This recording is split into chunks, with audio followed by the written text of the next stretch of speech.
अस्सलाम वालेकुम everyone. Mutton को फ्राई करके क्या आपने पुलाव बनाया है? इस तरह बनाकर पुलाव बनाएंगे ना तो जो कुर्बानी का गोश्त लोग नहीं खाते ना उनको भी इसका टेस्ट बहुत पसंद आएगा और वो उंगलियां चट कर जाएंगे। ये सब कुछ कैसे बनेगा आइए इस वीडियो में मेरे साथ। चलिए स्टार्ट करते हैं। बिस्मिल्लाहिर्रहमानिर्रहीम। सबसे पहले आपने एक जिप लॉक बैग ले लेना है, उसमें आधा कप दही, 1 टेबल स्पून आपने डालना है तिक्का मसाला, 1 टेबल स्पून लहसुन अदरक डालना है और आपने इसमें गोश्त डाल के इसको मैरिनेट कर लेना है। इस तरीके से जब आप पैकेट में डाल के रखेंगे तो एक तो जगह भी फ्रीज़र में कम गिरेगी और दूसरा ये आराम से इसमें मसाला अच्छी से रच भी लग भी जाएगा प्रॉपर। देखिए जब दिल किया निकाल के उसको फ्राई कर लिया। अब देख लें आपने सारे मसाला मिक्स करके इसमें सारा आपने गोश्त डाल देना है। आधे घंटे के लिए या घंटे के लिए आप इसको मैरिनेट कर सकते हैं और इसको फ्रिज में भी रख सकते हैं, इजीली निकाल सकते हैं, यूज़ कर सकते हैं। अच्छा जी, अभी देखें जी सारा गोश्त पे अच्छी तरीके से लग गया है और आपने जी इसको मसाले को प्रॉपर तरीके से जब लग जाए तो आपने इसको जी इस तरह पैक करके फ्रिज में रख देना है, ठीक है।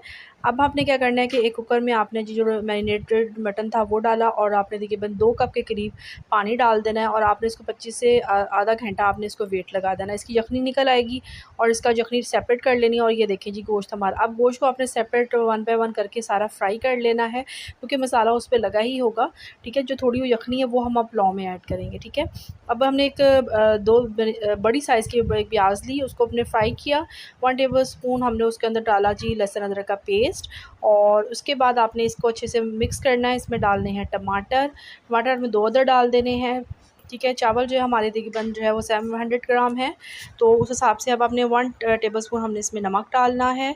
और उसके बाद आपने ये जानना आप डाला जो मैंने बनाया था यहाँ पे अपना जो होममेड मसाला वो डाला हमने और 1 टेबल स्पून भर के हमने जो है ना इसके अंदर कूटा हुआ भुना हुआ ज़ीरा और सॉरी धनिया और वो डाला और साबुत गरम मसाले जो 1 टेबल स्पून भर के जिसमें तेज़पात था, इलायची थी, लौंग थी, वो डाला।